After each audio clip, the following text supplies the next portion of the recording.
Well, thanks very much for inviting me. And I must say that talk from IFC was so encouraging. For an old guy like me who's been trying to encourage that sort of thinking for some years, it's great that IFC is really arrived. They're under new leadership, they're doing new things. The Netherlands itself has the IFC equivalent, FMO. Is FMO here? The first thing you should all be asking is, where's FMO? All right? FMO is a very respected organization. In Britain, the equivalent is CDC, former Commonwealth Development Corporation. 4 years ago, CDC got a new chief executive whose task was to bring CDC up to speed. And I talked with her and I said, what's your model? She said, our model is FMO. Right? They are where we want to be. Well, FMO was where she wanted them to be. They're not where I wanted them to be. I want them to be here. Right? So, it's your country. Try and get your agency really engaged in this.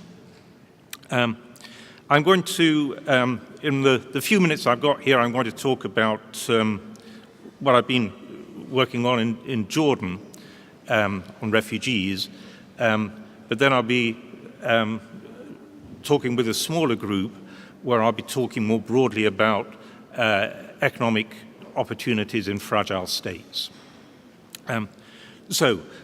Jordan and refugees. I work on Africa. I have a rule that I don't take my economics to places I don't know about because I think that's quite dangerous. At least I feel I know enough about Africa that on the whole I don't do any harm, whereas if I take economic skills to places I don't know about, that's dangerous. So normally, the government of Jordan invited me to come and help, and normally I would have said no, because I don't know enough about the place. But fortunately, Oxford has the biggest center on refugee studies in the world, and the director of that center said, let's go together, let's work together on this. And so I partnered with a guy called Alex Betts. We got a book coming out in March on the refugee crisis, and using the Jordan example as a way of trying to change thinking globally and strategy globally on refugees. So what's the core idea? The core idea is that refugees are not synonymous with migrants. We should demuddle refugees from migrants. So I think that's a really important move.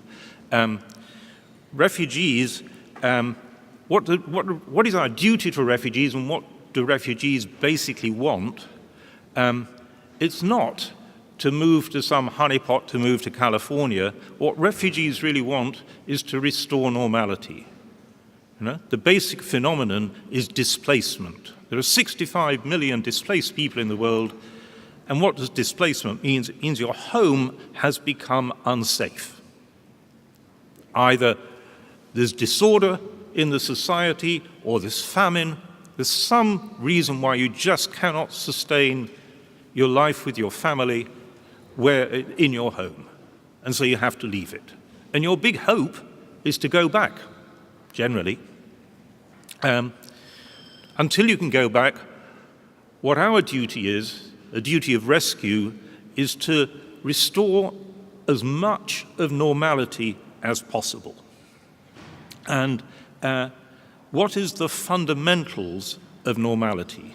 Typical refugee is a refugee for quite a few years.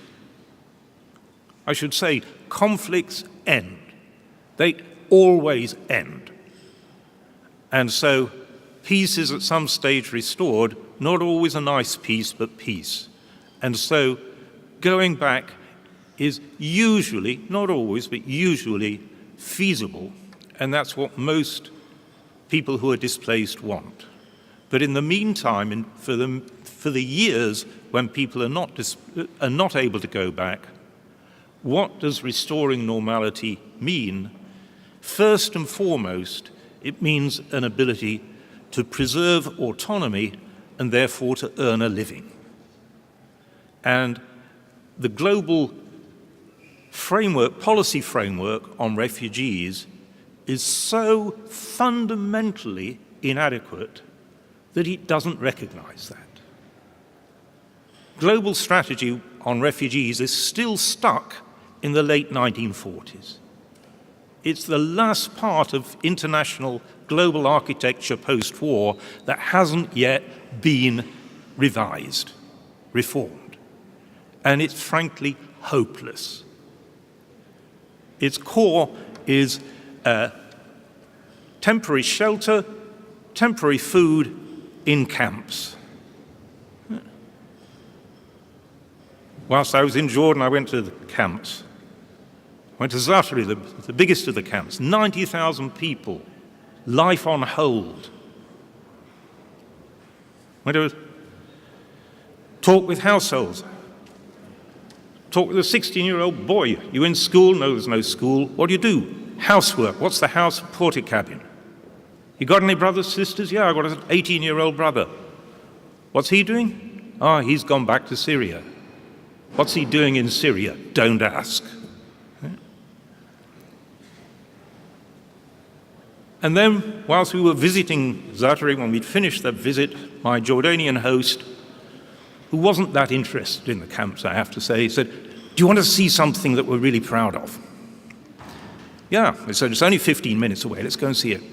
It was a huge industrial zone that the government of Jordan had quite rightly invested in, spent a lot of money equipping it. It was enormous. It was only 15 minutes from the camp. It was 90% empty. Right.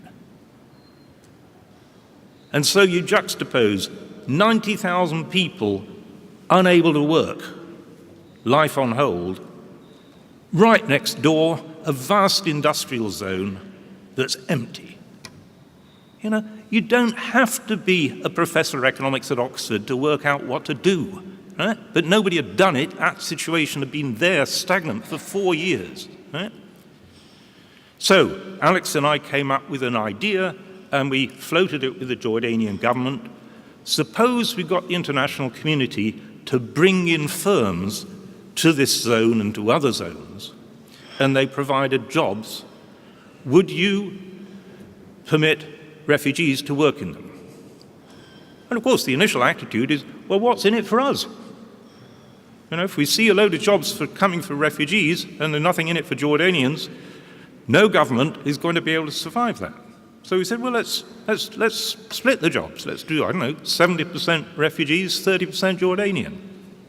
We had a deal. Right? Government of Jordan has agreed to 200,000 work permits on that basis. And so we then took round the international agencies. Last month, I'm very proud to say that the World Bank came up with a $300 million loan for generating jobs in the industrial zones in Jordan, specifically for refugees. Exactly as should happen. The only amazing thing in what I'm going to tell you is the next sentence. That was the first refugee loan the World Bank had done in 60 years. Because if it was refugee, it was left to UNHCR. UNHCR, purely humanitarian agency, neither the staff nor the competence nor the mandate to do anything related to jobs. It was just doing food and shelter. 90% of refugees worldwide ignore UNHCR because their priority isn't food and shelter, it's earn a living. And if you think about it, that will be your priority too if you're going to be a refugee for years. So, not only is that approach consistent with the dignity, the autonomy that is our duty to provide to refugees, but it has an added advantage. In the process, it incubates the post-conflict economy. If you can get firms to come into these industrial zones, to come into Jordan, to Turkey, to Lebanon, And I should say, overwhelmingly, Syrian refugees have fled not to Europe, but to the regional havens, those 3 regional havens. That's where the refugees are, and that's not exceptional. It's not exceptional. If we look at refugees globally, most of them are in 10 regional haven countries, none of which are in Europe or any other OECD area. All the top 10 regional havens are themselves poor countries. What's distinctive about them, not that they're very welcoming, what's distinctive is that they're safe countries in troubled regions. And refugees go very sensibly to the closest possible haven. Refugees are not migrants. They're not searching for a honeypot. They're staggering across a border trying to find safety.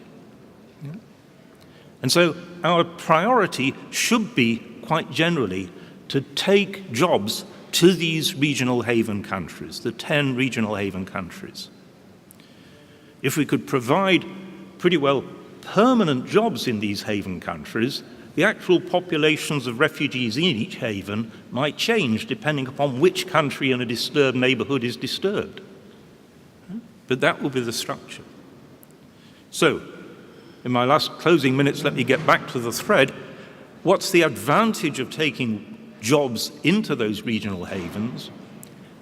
In the process, you're incubating the post-conflict economy. Syria, like all other refugee situations, will get back to peace. I suspect quite soon. By bringing firms in that employ Syrian refugees in those neighboring havens, once the peace returns, those firms can go back with their workforce to post-conflict Syria. Fortunately, business isn't a zero-sum game. If the business is thriving in Jordan, it can stay with its Jordanian workforce in Jordan and set up operation in post-conflict Syria. It doesn't have to move, it can duplicate. Where do you come in to all this? Well, to reiterate, we've got the wrong global agency that's taken responsibility for refugees, UNHCR. It's full of lawyers and anthropologists. It's not got the mandate, it's not got the skills to get business to generate jobs where they're needed.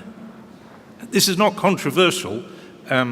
Last week I was in Germany with Europe's representative for UNHCR, and that's what he was the first to say. We're just not equipped to do that. It's not our job. We don't know how to do it. We could reinvent UNHCR to do that.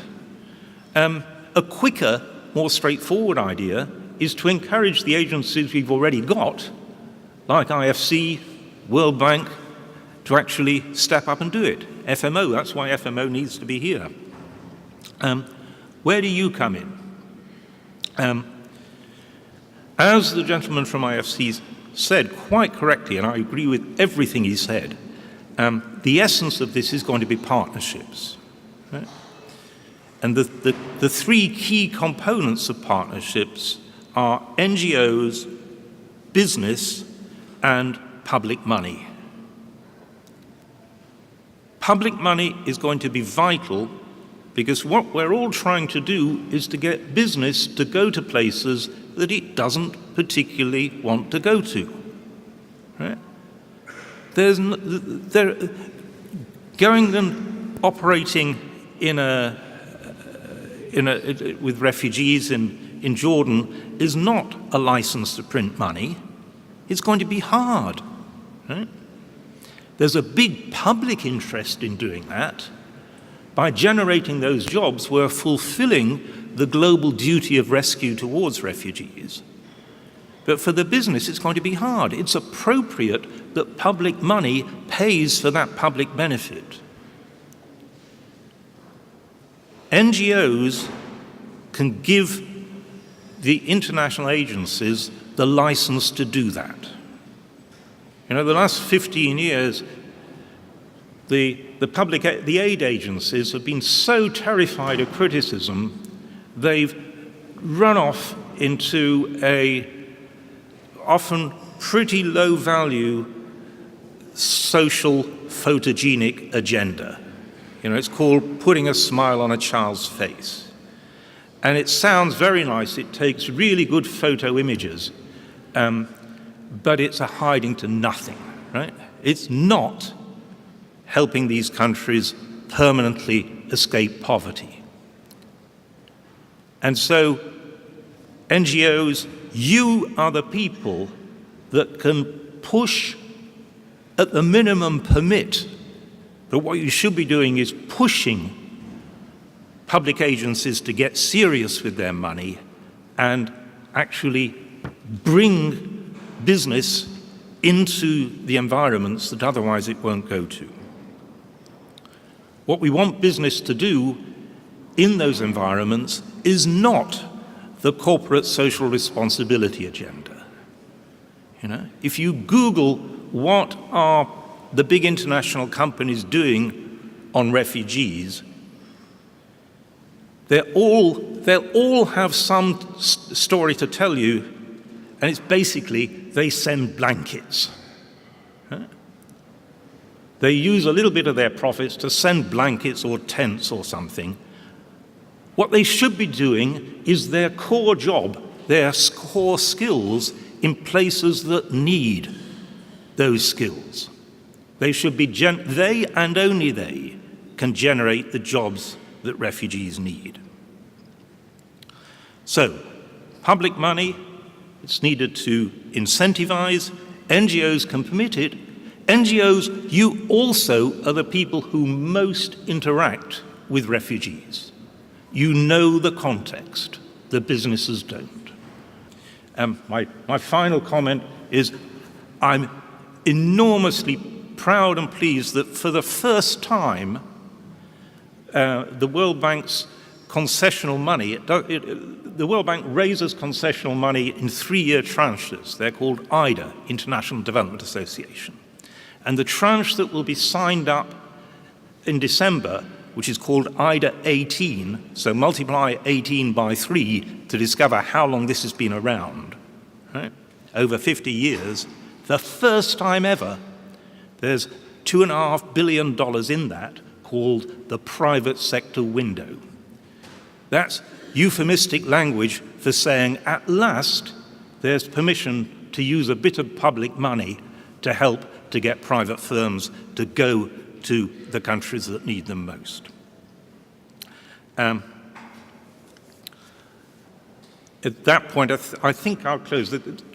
I was going to make some great points, and they've already been made, right? So I'll stop there. Thanks very much. Thank you. Please, a warm hand for Mr. Paul Collier.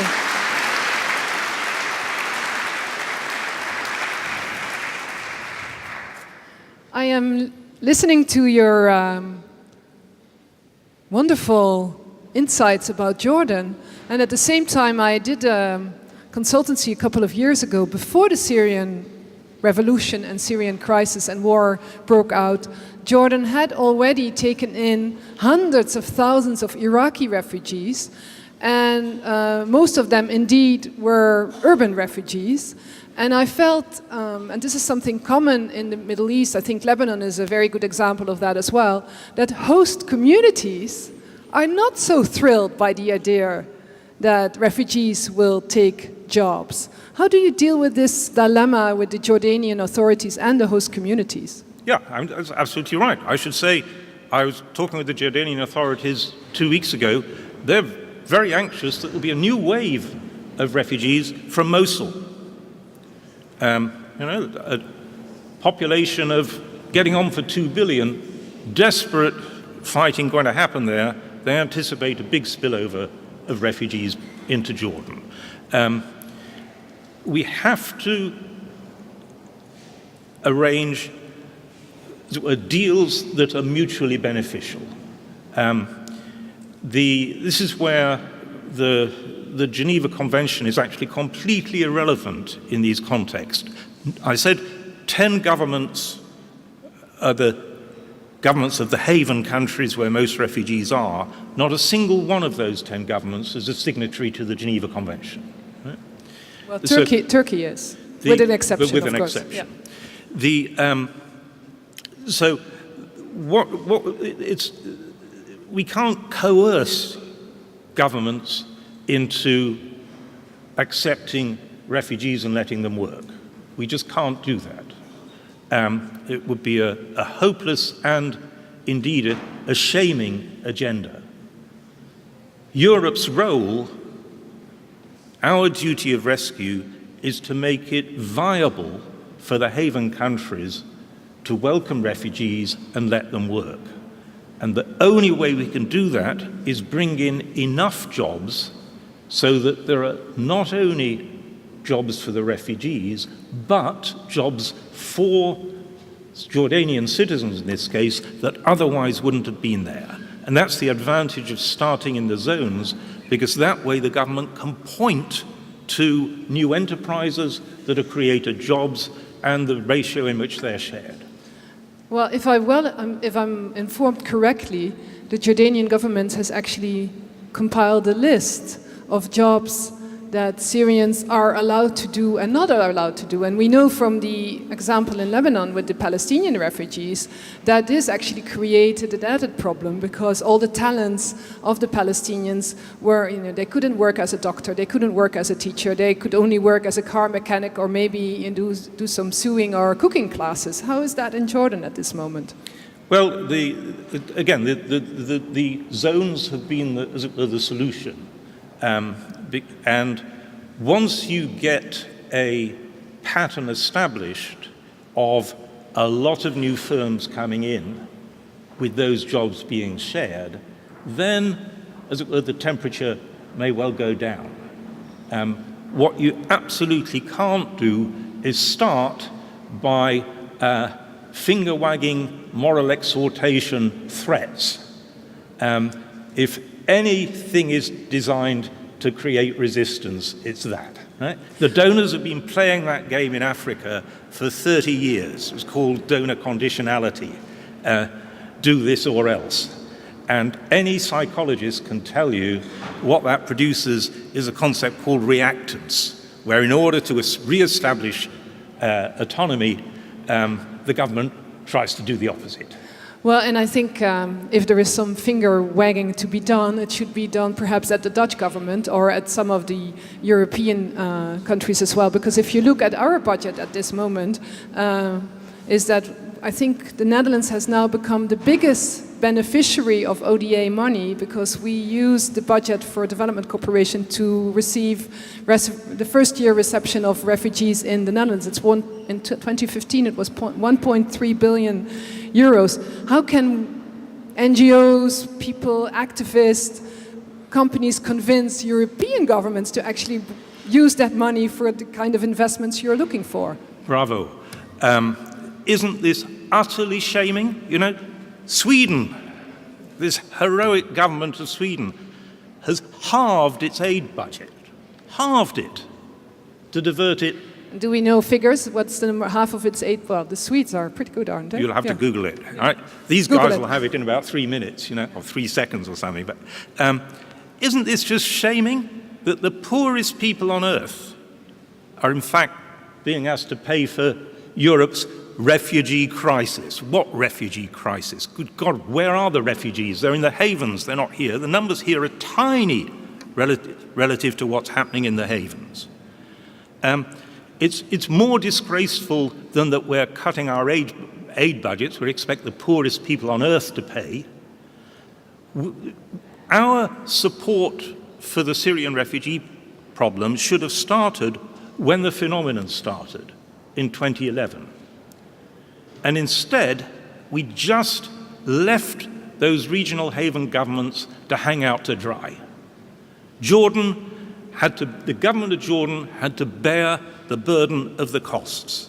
That's why its fiscal deficit soared and its debt burden soared, because it had to pay for this very big financial burden. That was wholly avoidable if we'd actually met the duty of rescue.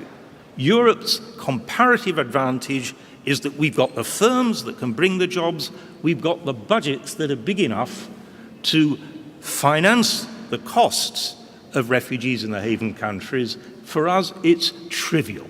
It's chicken feed money for us in aggregate. For Jordan left alone, it was serious money that they didn't have. Well, I think on this note, I think your outcry, your call to all of us to put this on the agenda, that investment in entrepreneurship, in education, in the haven countries around countries of crisis is the best value for our money, but definitely for the money and the talents of the people in those regions. Could I please have a warmer hand for Paul Collier? Thank you very much.